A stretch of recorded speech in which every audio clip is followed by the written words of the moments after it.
Insya Allah besok kiai masuk surga yang awal Ishari karena kecintaannya kepada Nabi. Dan Bapak Ibu warga masyarakat Jember rahimakumullah, tuku lemper ning pasar Minggu. Cakep. Ada gajah minumnya susu. Asik. Hai orang Jember, apa kabarmu?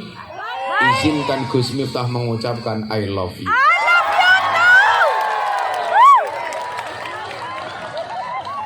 Bersyukur malam hari ini saya ingat saya ke Jember terakhir kali di Jember Utara.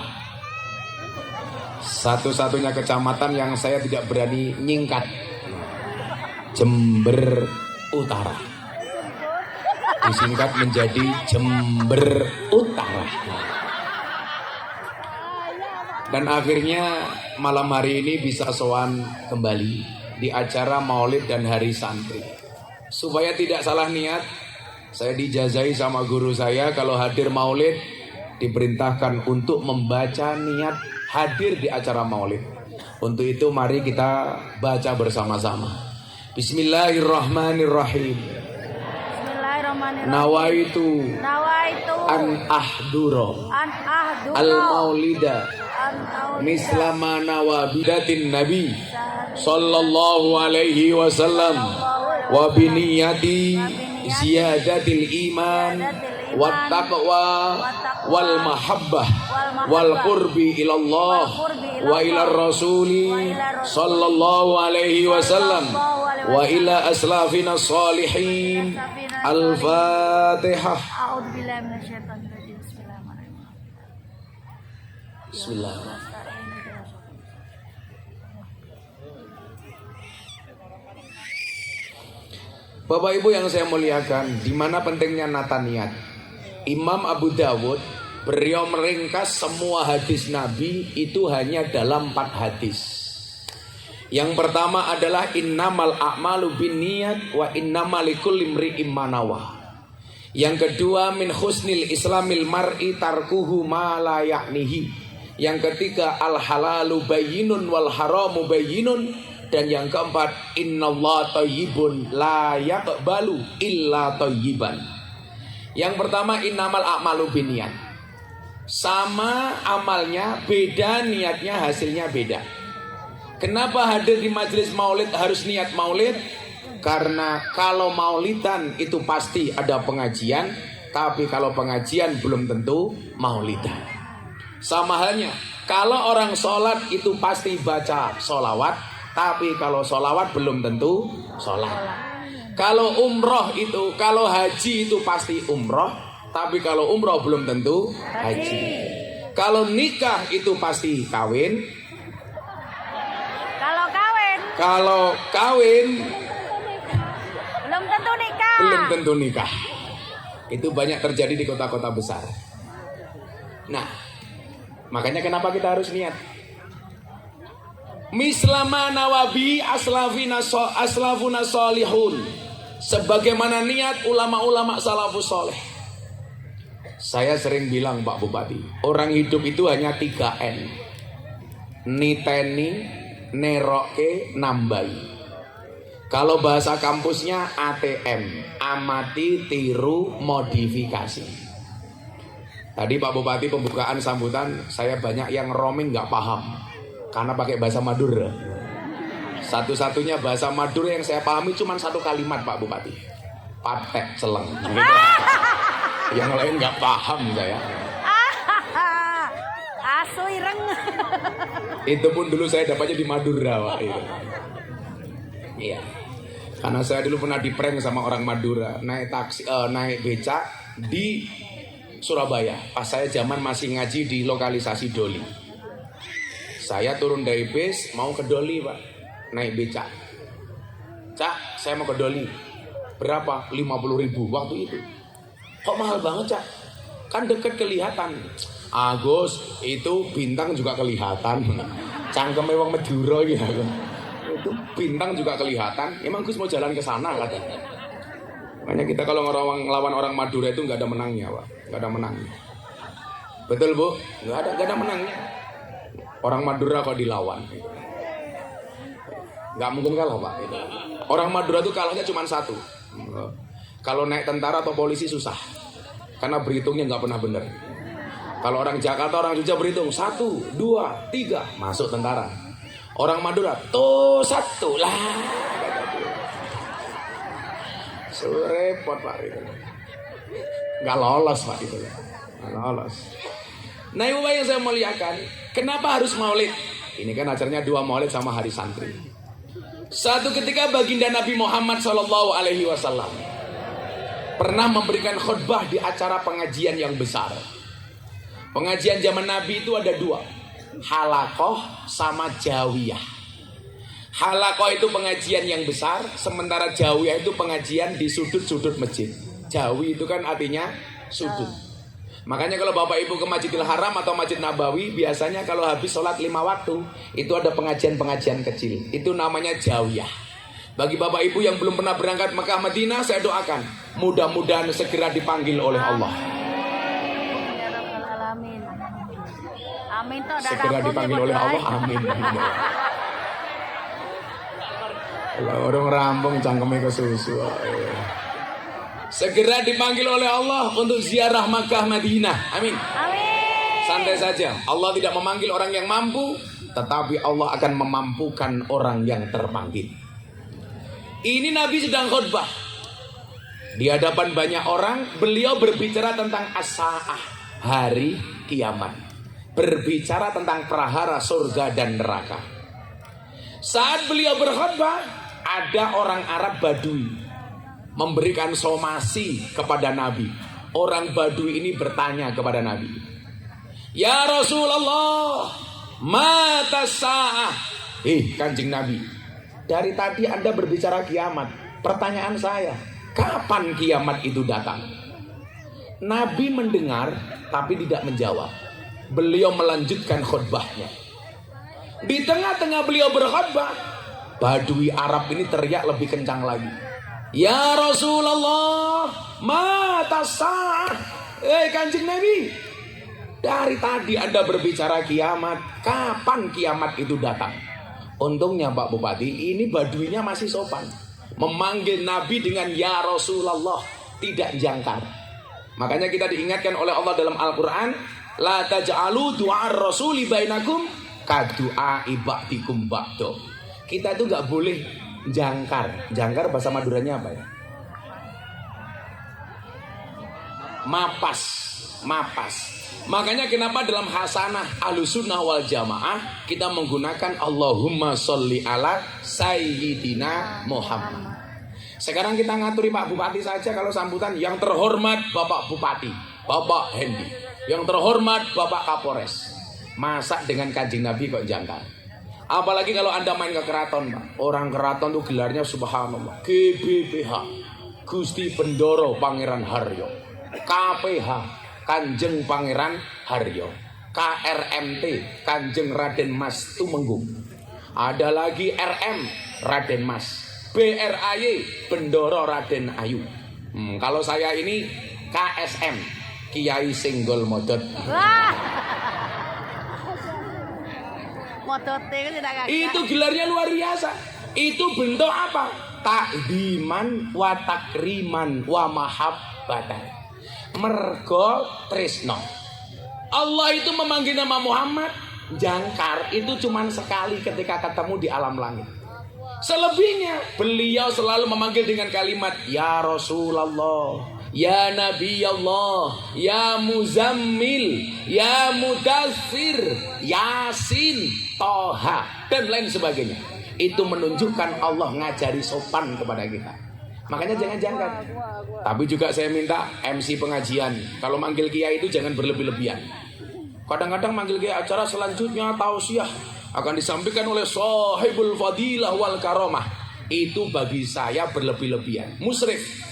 Karena nisbat satu-satunya sahibul fadilah wal karomah itu hanya Kanjeng Nabi. Kalau kiai nggak usah. Lagian saya nggak sepakat Pak Bupati. Kiai disuruh ceramah menggunakan bahasa tausiah. Itu menurut saya lucu. Tausiah itu kan dari bahasa wasoyuwasi tausiatan. Itu artinya memberi wasiat. Kalau ada MC cowok minta saya ceramah dengan menggunakan bahasa tausiah, saya curiga jangan-jangan MC-nya mendoakan saya cepat mati. Karena wasiat itu biasanya orang yang mau mati. Dan saya curiga jangan-jangan MC-nya seneng sama istri saya. Karena kalau saya mati istri saya dibek sama MC-nya gitu. Kalau bahasa Al-Quran itu bukan tausiah, tapi mau'idoh. Ud'u ila sabili rabbika bil hikmah wal mau'idotil hasanah. Kepada Pak Kiai dimohon untuk memberikan mawaidnya, mau'idohnya, bukan tausiah. Ya Allah, kayak MC dangdutan. Acara selanjutnya mau'idoh hasanah akan disampaikan oleh ustadz yang sedang naik daun. Saya mikir iki ustadz apa ular keket. Kita sambut Gus Miftah. Langsung maju ke panggung, tangan saya begini Pak Bupati. Sopo cara tinju tak antem indase gini. Itu namanya berlebih-lebihan menurut saya. Biasa-biasa aja. Kalau ngaji sama saya biasa aja lah. Acara selanjutnya ceramah akan disampaikan oleh Cok Miftah. Saya malah tanpa beban gitu. Langsung tak jawab. Oke Cok, aku yang ngomong tak. Lah ini orang Yahudi ini nggak berani jangkar sama Nabi. Ya Rasulullah, Nabi, kapan kiamat itu datang? Sampai ketiga kalinya dia teriak lagi lebih keras. Ya Rasulullah, mata sa'ah. Akhirnya Kanjeng Nabi berkenan menghentikan khutbahnya, menghentikan mawaidnya. Beliau kemudian menjawab, tadi yang tanya siapa? Saya wahai Nabi. Kamu tanya apa? Kiamat datangnya kapan Nabi? Apa jawaban Nabi? Kamu dari tadi tanya kiamat. Pertanyaan saya, ma'adattalaha. Apa persiapanmu ketemu dengan kiamat? Si Badui ini ditanya sama Nabi, kamu tanya kiamat, persiapanmu apa untuk ketemu kiamat? Dijawab sama Badui ini, Bapak Ibu, fawallah ma'adattulaha kabiro solatin wala sodakotin. Demi Allah wahai Nabi, persiapan kami menghadapi kiamat itu tidak banyak. Solat kami tidak banyak, sodakoh kami tidak banyak, puasa kami tidak banyak, bangun malam kami tidak banyak wahai Nabi. Persis seperti orang Jember ya Nabi. Pokoknya kelasnya mat kolam cing, komat teko salam plencing. Komat mangkat, rambung salat tangannya diangkat, dongone singkat. Ya Allah, kau tahu yang ku mau. Amin. Sing satset masih. Itulah jeleknya kita, Pak. Permintaanmu beribu-ribu, tapi sholatmu terburu-buru. Permintaanmu bukan main, tapi sholatmu main-main. Allah memberikan semuanya, tapi ibadahmu semaunya. Subuh masih ketiduran, duhur asar sibuk dengan pekerjaan, maghrib masih di jalan, isya kecapean. Begitu bangun nulis status WA, ya Allah mudahkanlah urusanku. Paling malaikatnya bengok cangkemmu, cok. Sabda yang hadis ini membuat semua yang hadir tepuk tangan. Sepanjang sejarah Nabi mengeluarkan hadis, kowe ora goblok. Coba. Malah domblong. Malah sing kono ana sing bengok, kiu-kiu empuk jeru.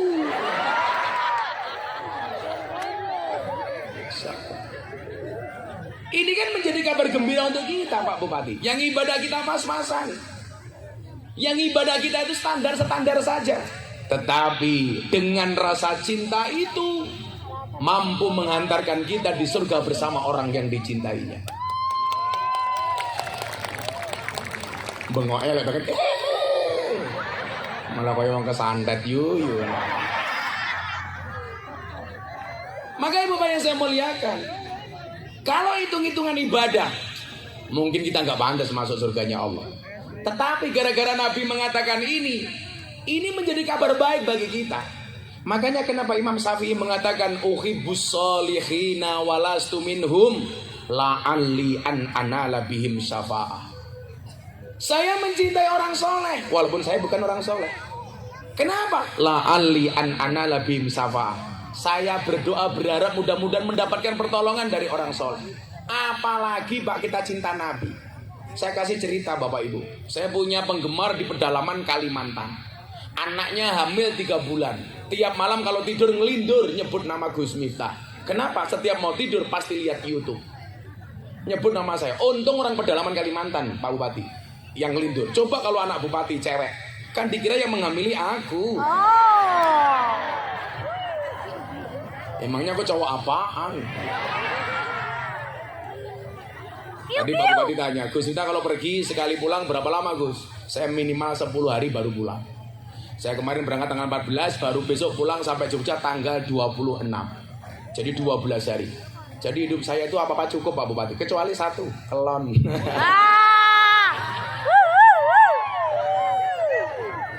Pak Kapolres bersyukur, ngomong kelon wae. Pak Kapolres ini sahabat saya dari Jombang. Ini orang anaknya matur sama bapaknya, Pak bisa ke Jogja nggak Pak? Ngapain Dok? Minta dong ucapan kehamilan saya dari Gus Miftah. Tiap hari nangis, akhirnya bapaknya berangkat bawa uang 500.000. Sampai Banjarmasin uangnya habis. Bapaknya andilau, antara dilema dan galau. Mau pulang dimarahi sama anaknya, bablas ke Jogja nggak punya uang. Ternyata apa? Ida sodaqal asmu wa duhas sabil. Where there is will, there is way. Di mana ada kemauan, di situ ada jalan. Dia nunggu di pelabuhan, ada truk lewat. Ternyata bokong truknya ada gambarnya Gus Miftah. Karena saya dinobatkan oleh Muri, oleh Leprit sebagai selebritis yang paling banyak wajahnya dilukis di bokong truk. Termasuk mobil bokongnya mobil tangki sedot WC. Aduh, ajar. Ya mungkin wajah saya terlalu seksi lah gitu lah. Masuk ini bokong mobil sedot WC barang. Kipas cangkem iki pas sedotane lho ini. Orang ajar ya. Akhirnya sang bapak ini mendekati sopirnya. Pak, mau kemana? Saya mau pulang ke Magelang.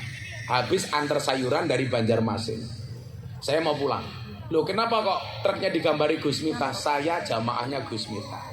Sopir truknya tanya, lah bapak mau kemana? Saya mau ke Jogja tapi nggak punya uang saya habis. Apa kata sopirnya? Pak, kita sama-sama penggemarnya Gus Miftah. Bapak naik truk, saya antar ke pondoknya Gus Miftah. Raine Miftah we meneh syafaat gitu loh. Apa meneh kalau hati kita tergambar Kanjeng Nabi. Itu poinnya. That's the point. Wah, gitu loh. Guayane. Sama Pak, di Banjarmasin ada room karaoke, mbak-mbak pemandu karaoke, namanya Purl. Wah, perempuan rela diusel-usel. Dadanya Pak ditato Gus Miftah. Saya di video call sama majikannya, Gus ada fan berat. Ternyata benar. Loh kenapa dada kamu tato? Kan dulu Gus Miftah pernah ceramah di Jogja, saya ikut di klub malam. Seseorang itu di hari kiamat akan bersama dengan orang-orang yang dicintainya. Mungkin kita tidak bisa bersama di dunia Gus, tapi saya yakin kita bisa bersama di akhirat. Ya Allah. Dia. Saya bilang sama mbaknya, Mbak, tato kamu itu bagus, tapi salahnya satu. Apa Gus? Kurang turun dikit. Terus kere itu. Masuk. Bosok itu. Nah, artinya apa? Mahabbah itu menjadi jaminan. Makanya kenapa tadi niat kita itu maulid apa? Wa biniyati ta'dimi syahri wiladatin nabi.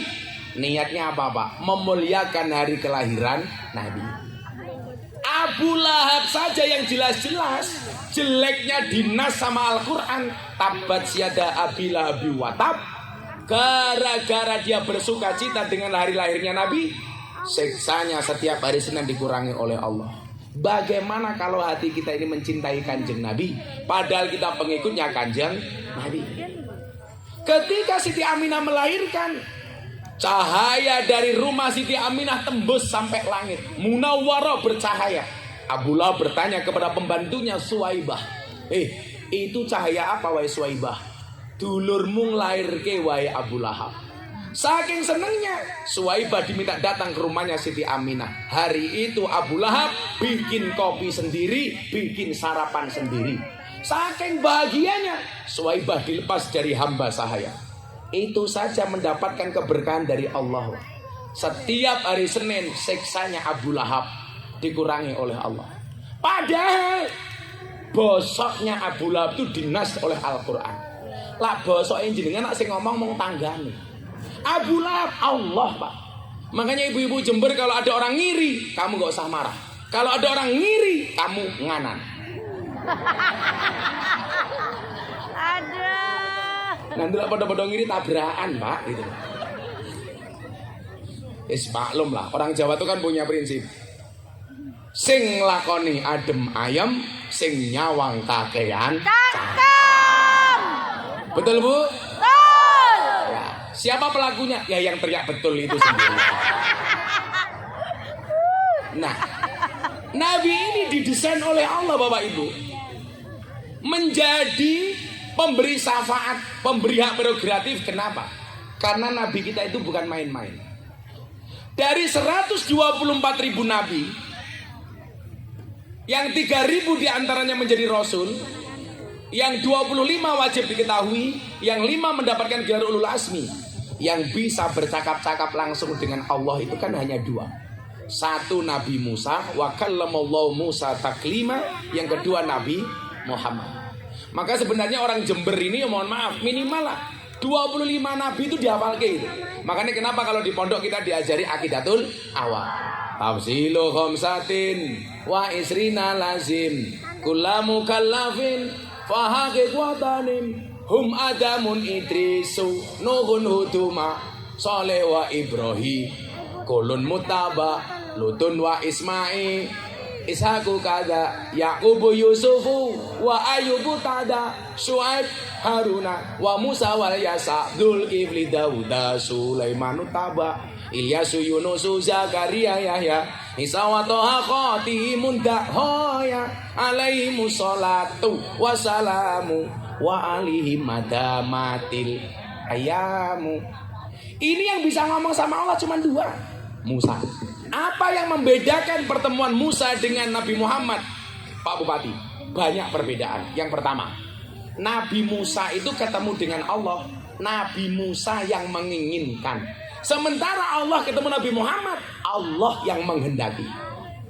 Nabi Musa itu pengen ketemu sama Allah, Bu. Itu berdoa 40 tahun.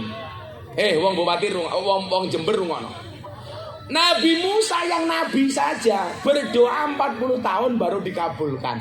Awake dhewe karepe langsung dikabulke. Lah dapurmu ki sapa? 40 tahun, Pak Kapolres. Ya Allah, saya pengen jumpa dengan Anda.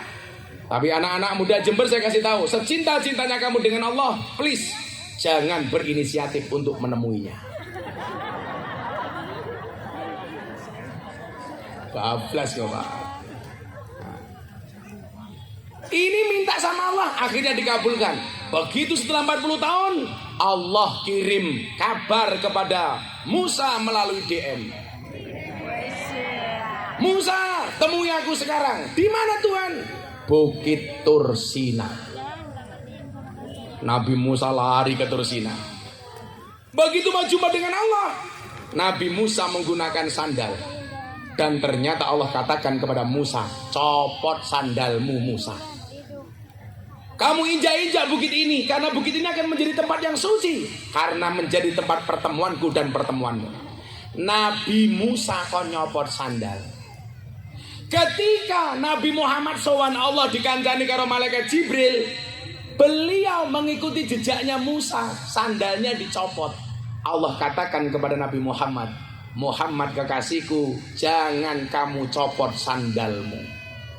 Kenapa? Langit pengen diinjak-injak olehmu, wahai Muhammad. Nabi Muhammad sandale wae terhormat, Pak.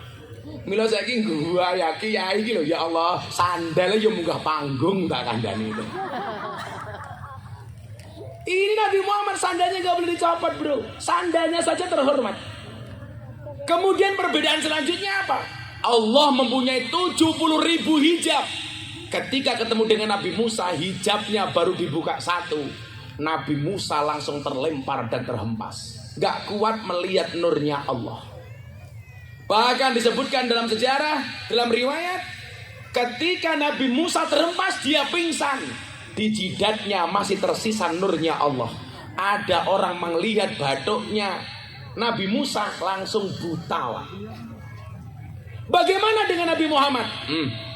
Begitu dia masuk, Nabi Muhammad bilang sama sahabatnya Jibril, Jibril, kamu saja yang terbuat dari cahaya, tidak mampu ketemu dengan Allah. Bagaimana dengan aku, wahai Jibril? Dijawab oleh malaikat Jibril, Muhammad kekasihku, saya memang terbuat dari cahaya, tapi bukan cahayanya Allah. Sementara engkau, wahai Muhammad, terbuat dari setengah cahayanya Allah. Jadi kalau saya ditanya, Gus, Nabi Muhammad itu full dari tanah? Enggak. Nabi Muhammad itu basarum mislukum, manusia seperti kita. Tetapi disebutkan Muhammadun basyarun lakal basyar. Manusia tapi enggak seperti manusia. Kenapa? Karena separuhnya cahayanya Allah. Maka Nabi Muhammad kenapa ketemu Allah kuat, ketemu dengan manusia juga bisa. Karena tetap ada unsur tanah. Itulah kenapa Bapak Ibu, kalau Nabi Muhammad berjalan di siang hari, ketemu dengan panas teriknya matahari, beliau selalu ditutupi awan di atas kepalanya. Kalau ibu-ibu pakai payung, itu karena takut panas. Karena takut bedaknya luntur.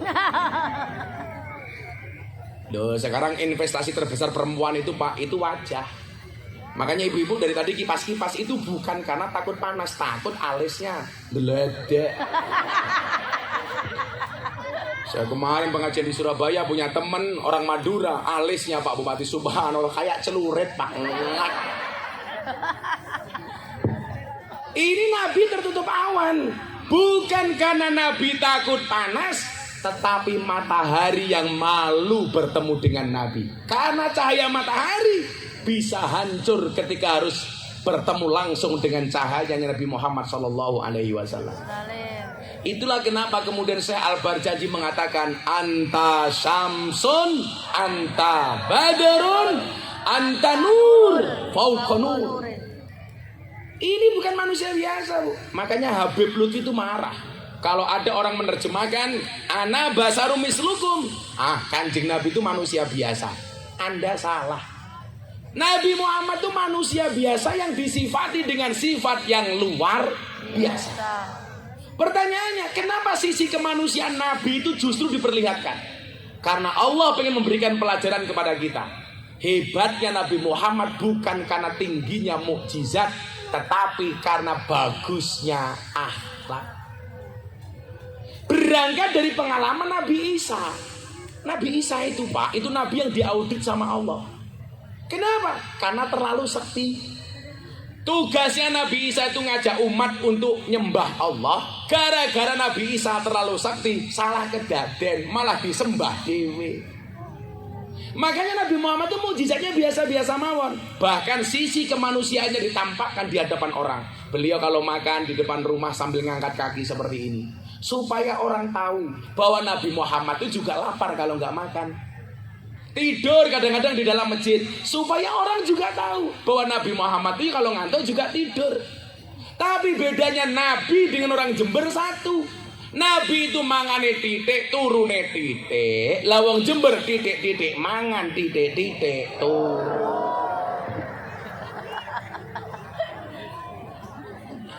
Angelnya di situ.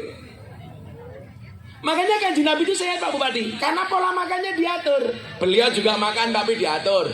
Nahnu qaumun la nakul hatta naju wa idza kana lam nasba. Kami adalah kaum yang belum makan sehingga kami lapar. Sudah berhenti makan sebelum kenyang. Makanya kenapa posturnya Kanjeng Nabi itu gagah, dada bidang, perut rata. Sama dengan Pak Bupati, perutnya rata, rata-rata lemak.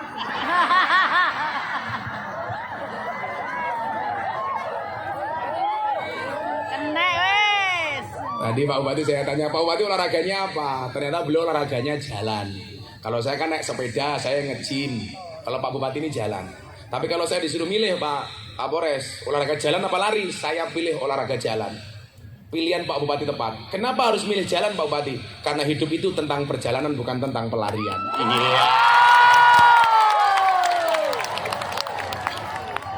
Masuk. Kalau saya olahraganya sepedaan, Pak Kapolres tahu. Cuman saya mengimbau Bapak Ibu yang suka sepedaan, tetap berhati-hatilah di jalan. Kenapa? Karena jatuh di aspal tidak seindah jatuh di pelukan mantan.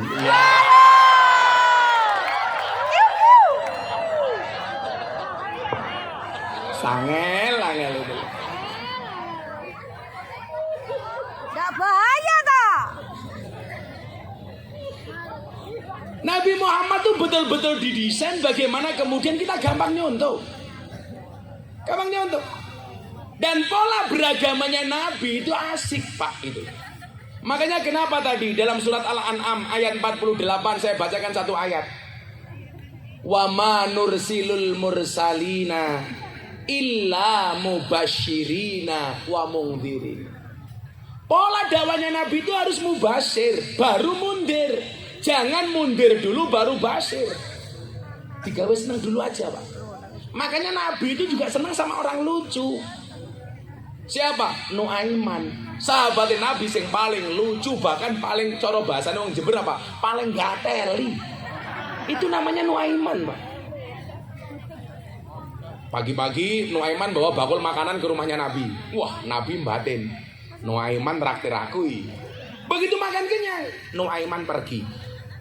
Ditegur sama Nabi. Nuaiman, kok nggak kamu bayar? Apa jawaban Nuaiman? Apa yo pantes, mosok umat bayari Kanjeng Nabi. Dan Nabi nggak marah, Pak. Senyum. Nabi sedih. Karena sifat manusia biasa punya rasa sedih Pak. Nabi Muhammad pernah bersedih. Tapi yang membedakan antara kita orang Jember sama Nabi satu. Nabi itu kalau senang ngomong, kalau susah diam. Kalau orang Jember sebaliknya. Kalau senang meneng, kalau susah ngomong. Biasanya jilbabnya coklat.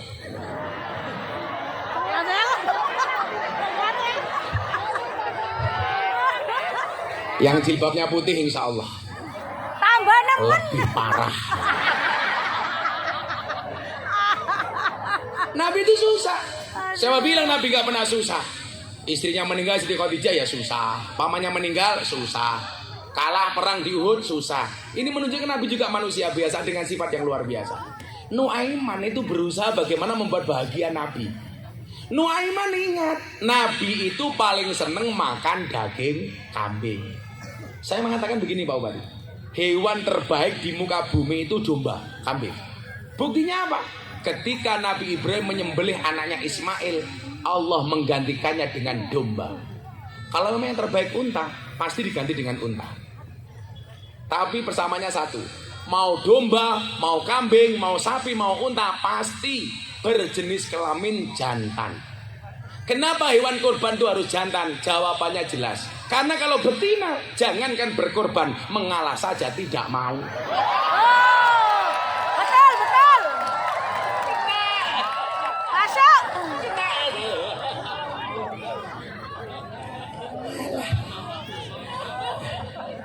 Jangankan awamu cak Izhari, Kapolres gitu. Leh. Lak ning kantor galake kaya ngopo? Ning omah ketemu bojone kik. Kutu. Ning kantor macan, ning omah ya kucing kok dadane. Sak pinter-pintere kiai, Pak. Diketak bojone goblok dadak.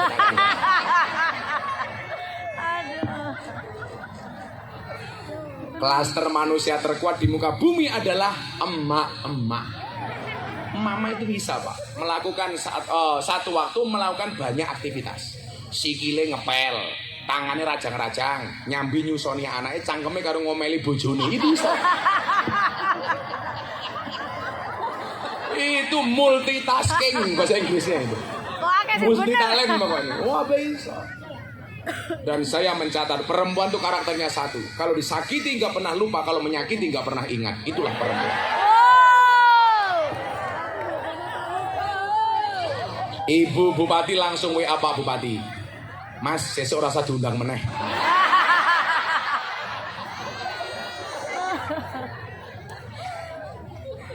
Itu yang saya ceritakan Bupati sana, Bu. Bupati sini insya Allah lah.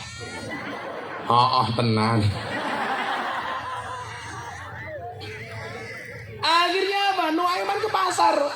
Ketemu penjual kambing. Nabi itu suka makan kambing, Bupati. Sampai usia 63 beliau masih makan daging kambing. Tapi penelitian membuktikan Nabi itu ketika makan kambing, beliau makan sampil depan bagian kanan. Ternyata setelah dilihat secara medis, Pak, itu paling rendah kolesterol. Tapi ya gue bocah isari nggak usah gaya. Besok akikoh disuguh kambing, ini kaki depan apa bukan? Ya cangkemmu megare mbadok ya kakak entah. Dadak takon.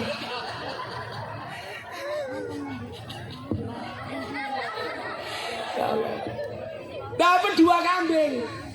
Tak beli ya. Oke Nuaiman, tolong diantar rumahnya Nabi sebagai hadiah saya. Uangnya mana? Nanti jaluk Nabi. Akhirnya kambing dibawa ke rumahnya Nabi sebagai hadiah, diketoklah pintu rumah Rasulullah. Ya Rasulullah, 2 kali. Ya Rasulullah, kanjeng Nabi keluar. Ada apa? Saya mau mengantar hadiah wahai Nabi. Apa hadiahnya? 2 kambing. Dilihat ternyata ada kambingnya. Nabi tanya, ini hadiah dari siapa? Dari sahabatmu Nuaiman wahai Nabi. Nabi seneng langsung tersenyum, kemudian dibawa masuk. Begitu kambingnya dibawa masuk, bakulnya nggak pergi-pergi. Kanjeng Nabi tanya, kok kamu nggak pergi-pergi? Kan belum dibayar. Itu Nuaiman. Nabi aja di-prank. Tapi yang pengen saya sampaikan apa? Kembali kepada almarhumah man ahabba. Ini Nuaiman itu sahibul khomer. Dia sering minum, Pak.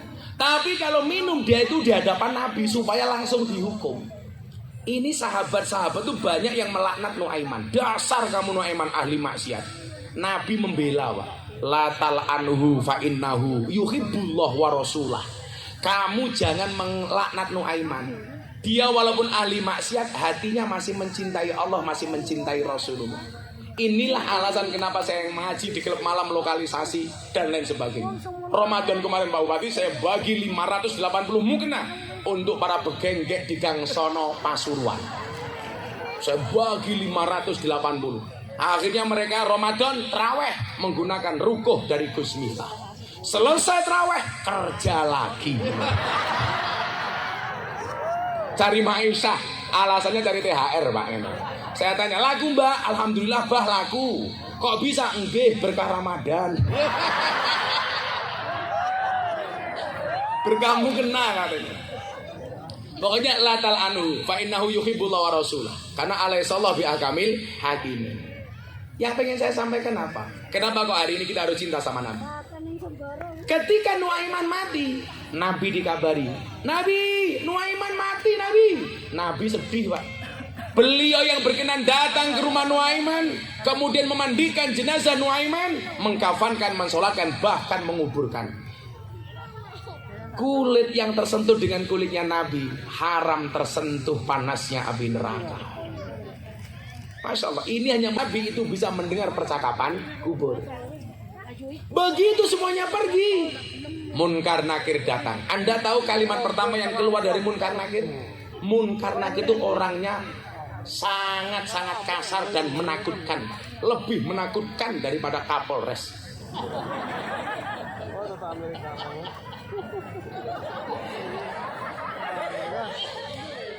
Begitu datang Munkar Nakir bilang apa? Assalamualaikum ya ahlal jannah. Keselamatan bagimu wahai calon penghuni surga. Kepada Nuaiman. Singkat cerita, Nuaiman mulai diinterogasi sama Munkar Nakir. Nabi mendengarkan di atas. Ya Nuaiman, man rabbuka? Siapa Tuhanmu? Dengan mantap Nuaiman menjawab, Allahu Rabbi. Allah Tuhanku. Ditanya yang kedua, hei Nuaiman, man nabiyuka? Siapa nabimu? Apa jawaban Nuaiman? Ini pertanyaannya nggak salah. Kok saya ditakoni sapa nabiku? Munkar nakir itu kan letter lah. Yang namanya malaikat itu kan nggak bisa berdebat Pak. SOP gitu. Prosedur gitu loh. Apa jawaban Nuaiman? Jangan keras-keras, orangnya masih di atas itu loh. Itu mendengar pernyataan Nuaiman seperti itu, Kanjeng Nabi di atas kuburan tersenyum Pak. Mendengar dialognya Nuaiman sama Munkar Nakir, bahkan Nuaiman mampu membuat tersenyum Nabi di saat dia sudah berada di liang kubur. Masya Allah, itu saja menjadi jaminan surga bagi Nuaiman. Makanya kalau Kiai Sarnya begini, saya kayak Pak Buya Said ini, Li, begini ngopo, kok ngajimu mau gawe nyeneng ke Buya, siji saya itu nggak ngalim. Kalau saya tidak bisa memukau orang dengan kealiman saya, minimal orang terpukau dengan kebodohan saya. Terus ngapa Li? Yang kedua, gawe ini jelas kok Buya, yasiru walatu asyiru basyiru walatu nafiru. Umat kuwi digawe senang. Kalau Nuaiman bisa masuk surga karena bisa membuat senang Nabi, saya hanya berusaha membuat senang umat Kanjeng Nabi. Bukankah Nabi sangat mencintai umatnya? Begitu beliau mau meninggal, yang dipanggil bukan istrinya, bukan anaknya, tapi ummati, ummati, ummati. Ummati, seolah-olah Nabi ingin mengatakan, saya gak ikhlas, gak ridho kalau umatku masuk neraka. Saya gak terima kalau umat saya tersiksa. Saya gak terima kalau umat saya menderita. Sama dengan kiai sekarang Pak yang nyalek. Begitu pemilu, ummati, ummati, ummati. Ummati, aku mau nyalek, coblosan aku, ummati.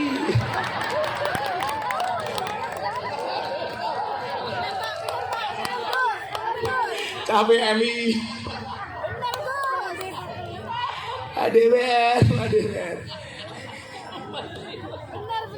Ummati aja lali, aku nomor 1 ummati.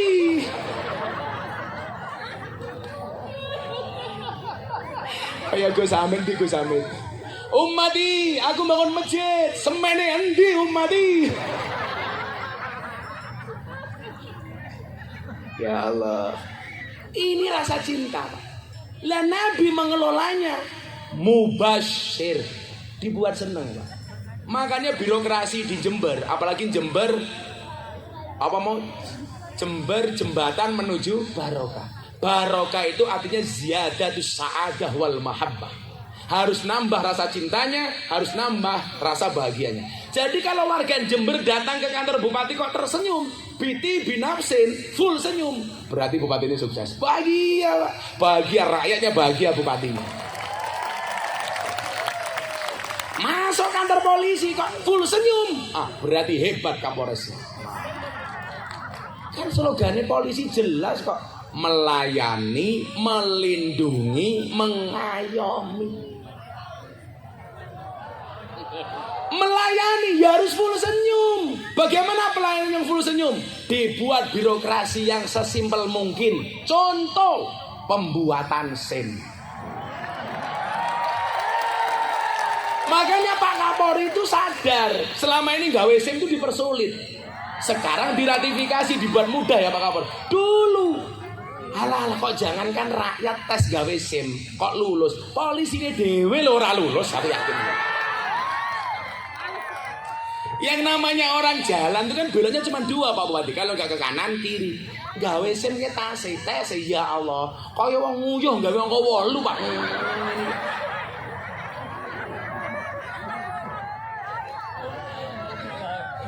Begitu nggak lulus, ada oknum polisi nakal datang ya wes, terus sama terus kene tak ewangi wani biron. Yang merusak itu. Makanya Pak Kapolri sadar selama ini terjadi banyak praktek pelanggaran gara-gara tes SIM yang susah. Sama Pak Kapolri dirubah sekarang sama Pak Sigit.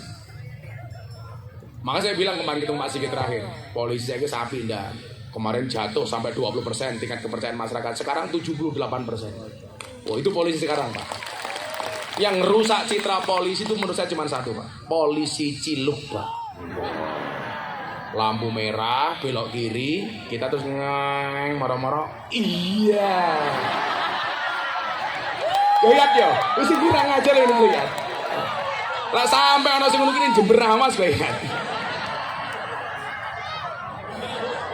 Karena saya dulu pernah Pak naik motor, ini edukasi lampu merah ya. Yang namanya lampu merah itu belok kiri itu ada beberapa opsi Pak Kapolres ya. Yang pertama, turn left go ahead, belok kiri jalan terus. Yang kedua mutlak ikuti lampu merah. Yang ketiga kalau hijau baru jalan.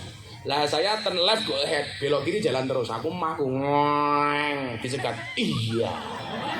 Tak buka helmku. Oh Gus Miftah, matane aku yang ngono. Sengit aku. Takono Pak Kapolres, orang tilang itu ada undang-undangnya, ada tata caranya. Nggak boleh delik-delik. Harus dikasih plang. Berapa meter Pak Kapolres? Sudah nggak ada. Aku biar ketemu kancaku Madura, Pak Bupati. Wih gerenan nih. Orang gelem nganggo helm, pakai peci yang tinggi kayak bakul sate itu. Lampu merah bablas, cegat sama Pak Polisi. Ono.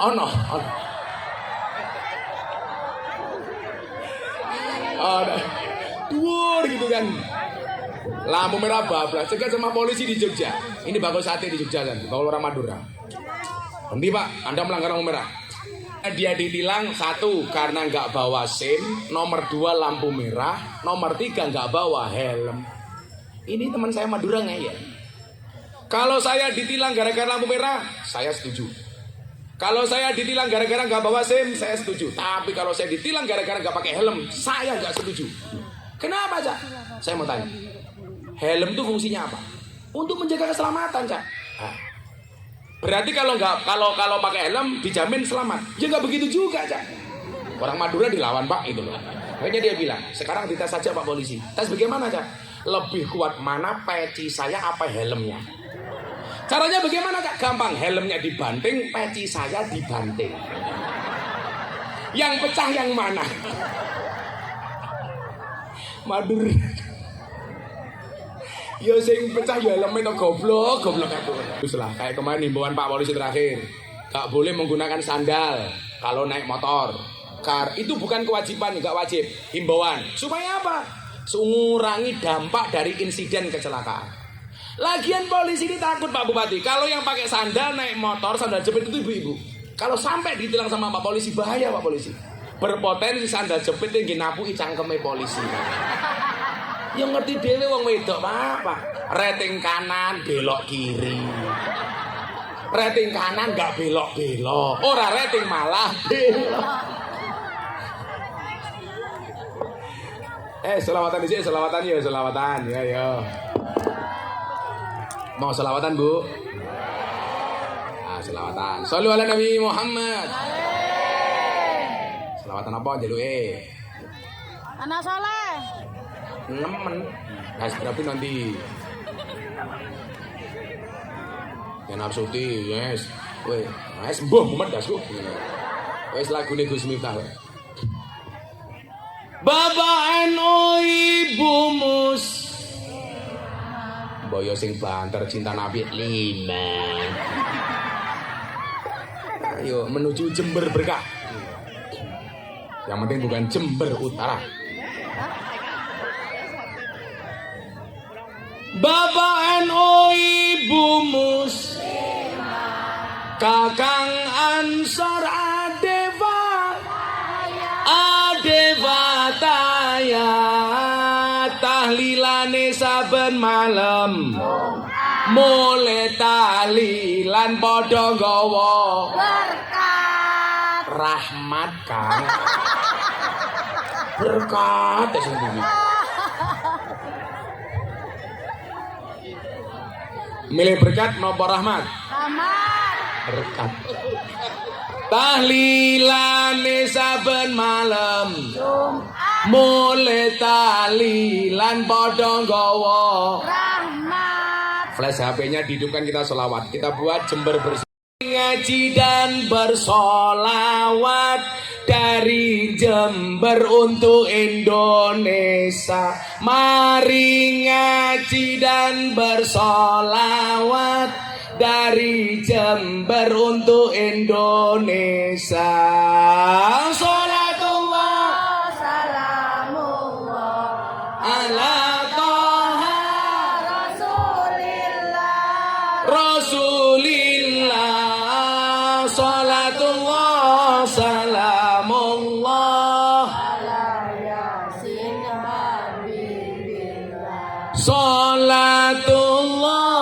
salamullah.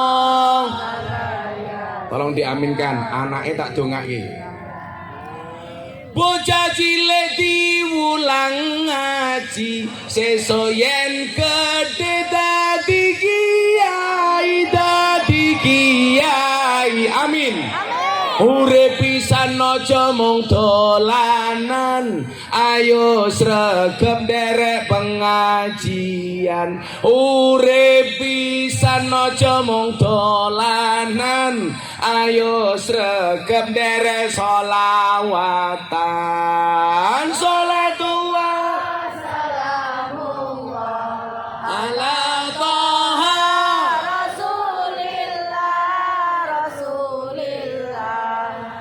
Salatullah salamullah Salatullah salamullah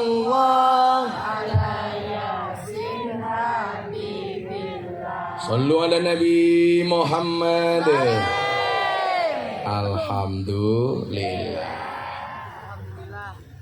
Beli nanas di tanggul langin, aku ngaji panas, rono kipas angin.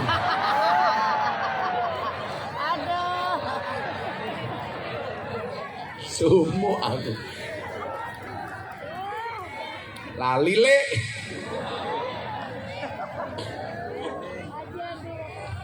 Kabupaten Jember ngundang Gus Miftah.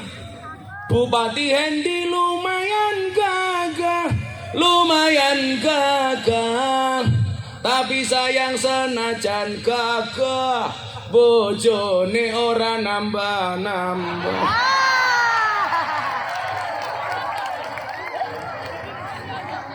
Aman Bu, aman. Santai aja Bu. Mas Hendi itu kayak saya Bu, kelasnya mung kaya tikus. Maksudnya apa? Mlebu metu lenge mung siji.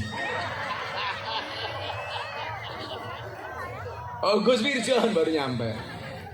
Gus, lihat Gus. Ini Gus Miftah Rawuh, saya ke Sembrono. Apa? Oh, Sembrono. Sembrono. Sembrono.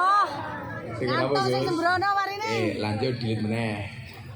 2 menit lagi lah. Lanjut. Sampai subuh. Oh, Kapolresnya jaluk siir. Kabupaten Jember ngundang Gus Miftah. Pak Kapolresnya lumayan gagah, lumayan gagah. Ono gajah mangane roti, najan gagah sang ukura ditambahi.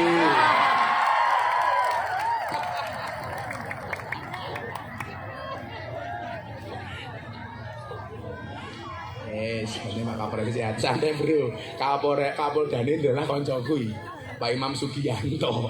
Dulu Kapolda Jogja, sekarang jadi Kapolda Jawa Timur. Ini mau masuk baru, ganti Pak Tony.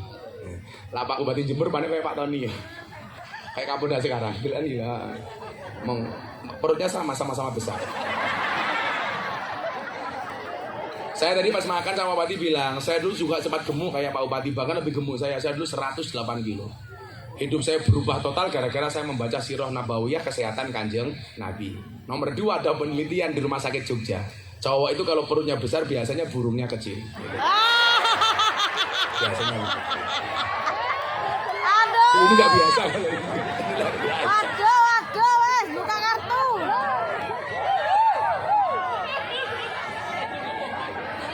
Wes. Angel. Makanya kalau sekarang perut saya kecil Pak Bupati. Ya, berarti burungnya.